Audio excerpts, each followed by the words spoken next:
नमस्कार। प्राचीन दिनचर्या और आधुनिक विज्ञान की इस गहरे विश्लेषण में आपका स्वागत है। आज हम ये डिकोड करने जा रहे हैं कि हजारों साल पहले हमारे शास्त्रों में सुबह उठने के जो नियम बताए गए थे, उन्हें आज की मॉडर्न बायोलॉजी और न्यूरोसाइंस कैसे एकदम सही साबित करते हैं। और यकीन मानिए, ये कोई आम रूटीन नहीं है। ये लिटरली एक ऐसा विज्ञान है जो आपके दिमाग और शरीर को पूरी तरह से ट्रांसफॉर्म कर सकता है। आज की इस चर्चा में हम कुछ अहम पड़ावों से गुजरेंगे। हम शुरू करेंगे द मॉडर्न मॉर्निंग क्राइसिस से, फिर देखेंगे कैसे ट्रेडिशन मीट्स मॉडर्न साइंस। इसके बाद programming the subconscious mind, biology of morning rituals और ब्रेन अपग्रेड्स थ्रू मेडिटेशन पर बात होगी। और हाँ, आखिर में हम एक 21 डे बिगिनर मॉर्निंग चेकलिस्ट भी डिस्कस करेंगे, जो इस पूरी थ्योरी को एक प्रैक्टिकल आदत में बदल देगी। तो चलिए बिना किसी देरी के शुरू करते हैं हमारा पहला section, the modern morning crisis. Okay, तो सबसे पहले इस पर गौर करते हैं। आज के समय में ज्यादातर लोगों की सुबह आखिर शुरू कैसे होती है? एक शांत चिंतन से या फिर इंस्टाग्राम स्क्रॉलिंग से? हम सब जानते हैं कि आजकल आंख खुलते ही हाथ सीधे फोन पर जाता है, नोटिफिकेशंस, ईमेल्स, सोशल मीडिया। लेकिन आपको जानकर शायद हैरानी होगी कि दिन शुरू होने से पहले ही ये डिजिटल डिस्ट्रैक्शन हमारे दिमाग में थकान और एंजाइटी भर देता है। विज्ञान में इसे समझने के लिए एक बेहद अहम बायोलॉजिकल कॉन्सेप्ट है, जिसे कॉर्टिसोल अवेकनिंग रिस्पॉन्स कहते हैं। आसान भाषा में समझें तो जागने के ठीक बाद के शुरुआती 30 मिनट में हमारा ब्रेन सबसे ज्यादा रिसेप्टिव यानी ग्रहणशील होता है। आप इसे एक स्पंज की तरह समझ सकते हैं। इन 30 मिनटों में आप जो भी देखते या महसूस करते हैं, वो आपके पूरे दिन का मूड और फोकस सेट कर देता है। इसीलिए सुबह के वो पहले कुछ एक्शन बिल्कुल क्रूशियल होते हैं। अब आते हैं सेक्शन 2 पर, जहां परंपरा और विज्ञान आपस में मिलते हैं। आपने ब्रह्म मुहूर्त का नाम तो जरूर सुना होगा। पारंपरिक रूप से ये सूर्योदय से लगभग 1.5 से 2 घंटे पहले का समय होता है, करीब 4 से 5:30 बजे के बीच का वक्त। अगर हम इसे किसी भी धार्मिक नजरिए से हटाकर पूरी तरह से एक फंक्शनल और बायोलॉजिकल नजरिए से देखें, तो ये इंसान के जागने के लिए एक बिल्कुल ऑप्टिमल विंडो है। अब जो बात इस स्लाइड में वाकई बहुत ही दिलचस्प है, वो ये है कि आयुर्वेद का प्राचीन विज्ञान और हार्वर्ड मेडिकल स्कूल का मॉडर्न डेटा दोनों बिल्कुल एक ही बात कह रहे हैं। एक तरफ अष्टांग हृदयम कहता है कि सुबह 4 से 5:30 बजे के बीच वायुमंडल में अधिकतम प्राण यानी ऑक्सीजन होती है, और दूसरी तरफ मॉडर्न साइंस बताती है कि सुबह 4 से 6 बजे के बीच हमारे ब्रेन का प्रीफ्रंटल कॉर्टेक्स अपनी मैक्सिमम एक्टिविटी पर होता है। यही वो हिस्सा है जो हमारी डिसीजन मेकिंग और फोकस को कंट्रोल करता है ना कमाल की बात? चलिए अब देखते हैं सेक्शन 3, सबकॉन्शियस माइंड की प्रोग्रामिंग।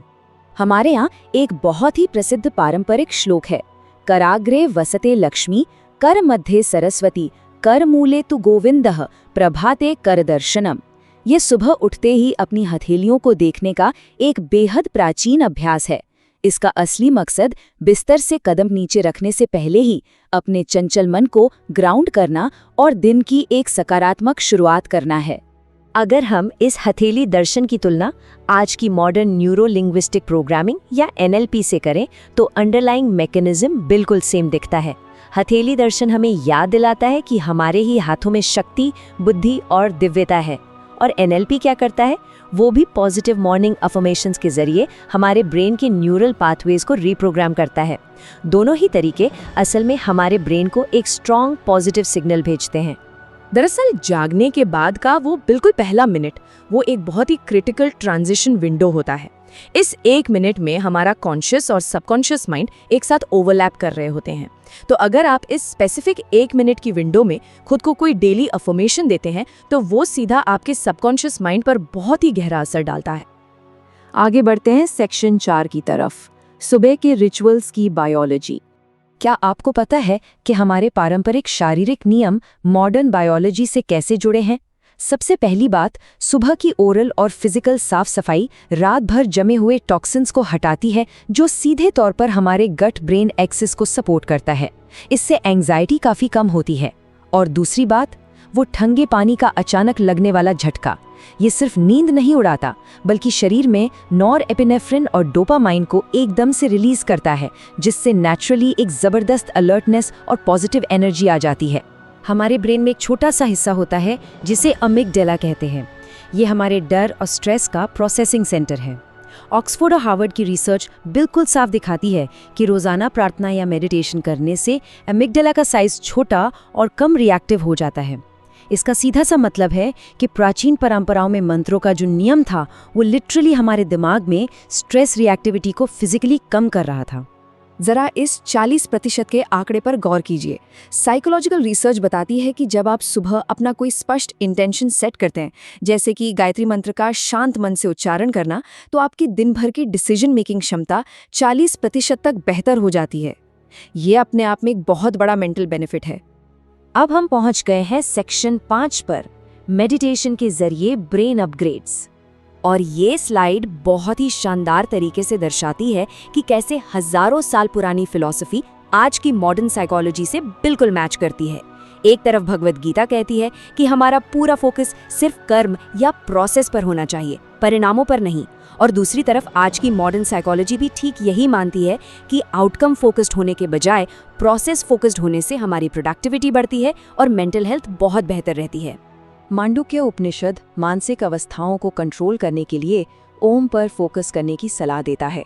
आज मॉडर्न न्यूरोसाइंस की भाषा में इसे ही माइंडफुलनेस मेडिटेशन कहा जाता है। रोजाना सिर्फ 10 मिनट इस तरह ध्यान करने से हमारे ब्रेन का ग्रे मैटर बढ़ जाता है। ये कोई महज थ्योरी नहीं है, ये एक एक्चुअल फिजिकल ब्रेन अपग्रेड है, जिससे याददाश्त, सीखने की क्षमता और इमोशंस को कंट्रोल करने की पावर में भारी सुधार आता है। फाइनली आते हैं हमारे सेक्शन 6 पर, 21 दिन की बिगनर मॉर्निंग चेकलिस्ट। हमने जो कुछ भी रिसर्च देखी उसे अपनी लाइफ में अप्लाई कैसे करें, इसके लिए ये 21 दिन का step by step beginner checklist है। इसे पारंपरिक 45 से 60 मिनट के रूटीन को बहुत ही आसान बनाकर तैयार किया गया है। स्टेप 1, सुबह 4:30 बजे उठना और सबसे पहले अपनी हथेलियों के दर्शन करना, ताकि सबकॉन्शियस माइंड में एक पॉजिटिव इंटेंशन सेट हो सके। स्टेप 2, शारीरिक सफाई और ठंडे पानी से मुंह धोना, जो आपके गट ब्रेन एक्सिस और डोपामाइन को एक्टिवेट करेगा। स्टेप 3, सिर्फ 5 मिनट तक किसी मंत्र का उच्चारण, जो आपके एमिगडाला को शांत रखेगा। और स्टेप 4, 10 मिनट्स तक ध्यान करना या कुछ अच्छा पढ़ना, जो माइंडफुलनेस और प्रोसेस फोकस को बढ़ाएगा। तो सबसे अहम बात जो हमें समझनी है वो ये है कि ब्रह्म मुहूर्त की इस लाइफस्टाइल को अपनाने का मतलब सिर्फ सुबह जल्दी उठना नहीं है। असली बदलाव तो तब आता है जब हम अपनी आउटकम फोकस जिंदगी को एक प्रोसेस फोकस जिंदगी में बदलते हैं। ये बस तुरंत परिणामों की चिंता किए बिना रोज की उस बायोलॉजिकल प्रोसेस पर भरोसा करने के बारे में है। भगवद गीता का वो बहुत ही गहरा विचार, कर्मण्येवाधिकारस्ते मा फलेषु कदाचन, यानी आपका अधिकार सिर्फ अपने कर्म पर है, उसके फलों पर नहीं। ये एक ऐसा पावरफुल मेंटल टूल है जो आज के हमारे इस दौड़ते भागते मॉडर्न दिमाग को दिन शुरू होने से पहले ही पूरी तरह ग्राउंडेड और शांत कर देता है। तो इस विश्लेषण को हम इसे गहरे सवाल के साथ खत्म करते हैं। अगर हमारे दिन का पहला घंटा ही हमारे पूरे दिन का मूड और फोकस तय करता है, तो कल की कहानी को असल में कंट्रोल कौन कर रहा है? ये सवाल हमें ये सोचने पर मजबूर करता है कि हमारी सुबह के वो शुरुआती बायोलॉजिकल चुनाव हमारे भविष्य की स्क्रिप्ट कैसे लिखते हैं। इस चर्चा में हमारे साथ जुड़ने के लिए आपका बहुत बहुत धन्यवाद।